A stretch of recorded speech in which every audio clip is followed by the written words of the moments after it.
चलिए स्टूडेंट्स, आज हम चैप्टर स्टार्ट कर रहे हैं अपना गैस्ट्रोइंटेस्टाइनल एजेंट्स। गैस्ट्रोइंटेस्टाइनल एजेंट्स के अंदर आपको एसिडिफाइंग एजेंट्स पढ़ना है। इसके अलावा जो पढ़ना है आपको एंटासिड पढ़ना है, कैथार्टिक्स पढ़ना है, तो उनको हम बाद में डिस्कस करेंगे। तो हम आज स्टार्ट कर रहे हैं एसिडिफाइंग एजेंट्स। देखिए एसिडिफाइंग एजेंट्स क्या होते हैं।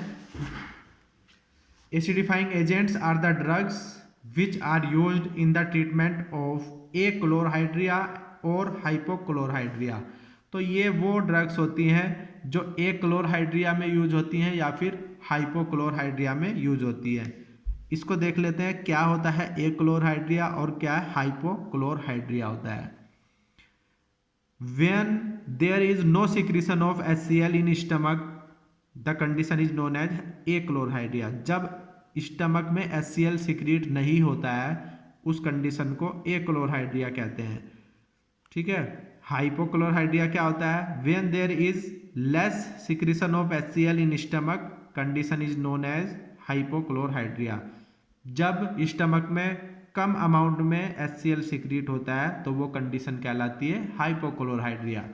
तो एसिडिफाइंग एजेंट्स वो ड्रग्स होती हैं जो एक्लोरहाइड्रिया या हाइपोक्लोरहाइड्रिया के ट्रीटमेंट में यूज होती हैं।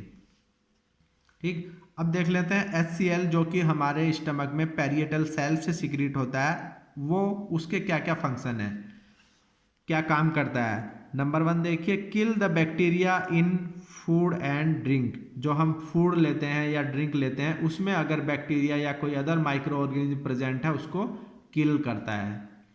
नेक्स्ट देखिए, सोफन द फाइब्रस फूड। जो हम फाइब्रस फूड लेते हैं जैसे कैरेट हो गया या स्पाइनेक हो गया, पालक जिसको कहते हैं स्पाइनेच, उसको सॉफ्ट करता है और सॉफ्ट होगा तो इजीली डाइजेस्ट हो जाएगा। थर्ड जो मेजर फंक्शन है that is help in secretion and activity of pepsin. Pepsin एक ऐसा एंजाइम है जो कि प्रोटीन का डाइजेशन करता है ना। तो HCl का क्या काम है, HCl पेप्सिन की एक्टिविटी के लिए रेस्पॉन्सिबल होता है। इस मीन्स अगर पेप्सिन होगा तो ही प्रोटीन का डाइजेशन हो जाएगा, डाइजेशन होगा।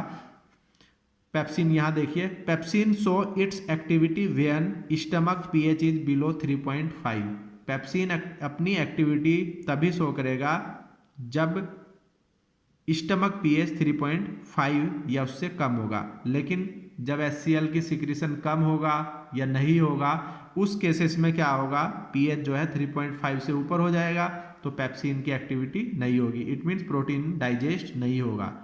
Thus insufficient or absence of gastric HCl will lead to lack of pepsin activity। तो इस तरह से अगर स्टमक में इनसफिशियंट अमाउंट में HCl सिक्रीट हो रहा है या सिक्रीट नहीं हो रहा है, उन दोनों ही केसेस में इट मीन्स हाइपोक्लोरहाइड्रिया और एक्लोरहाइड्रिया दोनों ही केसेस में पेप्सिन की एक्टिविटी नहीं होगी, लैक हो जाएगी, लैक ऑफ पेप्सिन एक्टिविटी। अब देखिए एक्लोरहाइड्रिया पेशेंट कितने टाइप के होते हैं।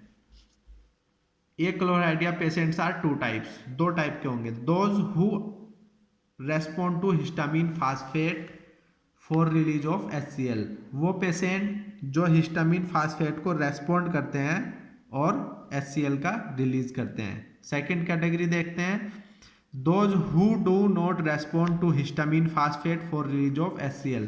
ऐसे पेशेंट जो हिस्टामिन फास्फेट को रेस्पॉन्ड नहीं करते हैं HCl रिलीज के लिए। तो ये 2 कैटेगरी है, एक वो पेशेंट जो हिस्टामिन फास्फेट को रेस्पॉन्ड करते हैं और HCl रिलीज करते हैं, दूसरे वो पेशेंट जो हिस्टामिन फास्फेट को रेस्पॉन्ड नहीं करते हिस्टामिन रिलीज के लिए, सॉरी HCl रिलीज के लिए। तो ये 2 कैटेगरी हो गई। अब देख लेते हैं कौन कौन से ऐसे पेशेंट्स हो गए।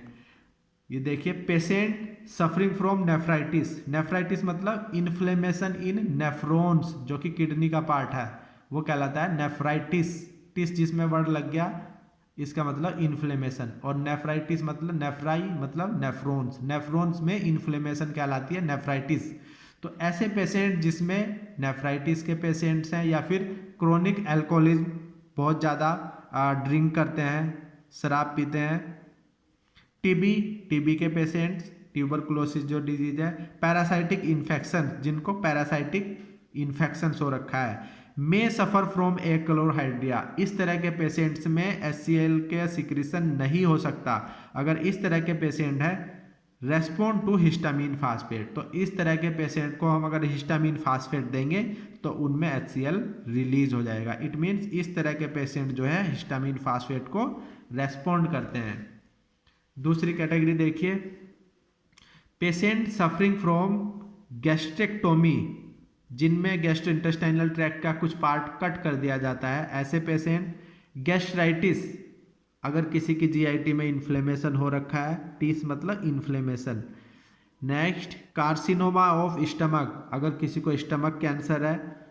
इस तरह के patients do not respond histamine phosphate. इसका मतलब ये है, इस तरह के पेशेंट हिस्टामीन फास्फेट को रेस्पॉन्ड नहीं करते। ठीक है, तो इस तरह के पेशेंट में अगर हम हिस्टामीन फास्फेट देंगे तो HCl रिलीज नहीं होगा। लेकिन ऊपर जैसे मैंने बताया, ये पेशेंट, इनमें हिस्टामीन फास्फेट देंगे तो HCl रिलीज हो जाएगा। तो इस कैटेगरी वाले जो पेशेंट्स है, गैस्ट्रेक्टोमी है, गैस्ट्रेक्टाइटिस है, कार्सिनोमा स्टमक है, इस तरह के पेशेंट जो है हिस्टामीन फास्फेट को रेस्पॉन्ड नहीं करते। इस तरह के पेशेंट में acidifying agents are use to treat achlorhydria. इस तरह के पेशेंट्स में एक्लोरहाइड्रिया के ट्रीटमेंट के लिए एसिडिफाइंग एजेंट्स देने पड़ेंगे। और एसिडिफाइंग एजेंट्स में एक ही ड्रग यूज हो रही है। आपके सिलेबस में तो स्ट्रक्चर तो नहीं पढ़ना, बाकी डिटेल में नहीं पढ़ना, लेकिन एग्जाम्पल आपको याद रखना है। Dilute HCl is used as acidifying agent. तो वो पेशेंट जो हिस्टामीन फास्फेट को रेस्पॉन्ड नहीं करते, उनमें डाइल्यूट HCl अगर हम बहुत ज़्यादा डाइल्यूट करके देंगे तो as a acidifying agent act करेंगे। ठीक है, तो ये छोटा सा चैप्टर था, इसको आप कर लेना। Okay, thank you.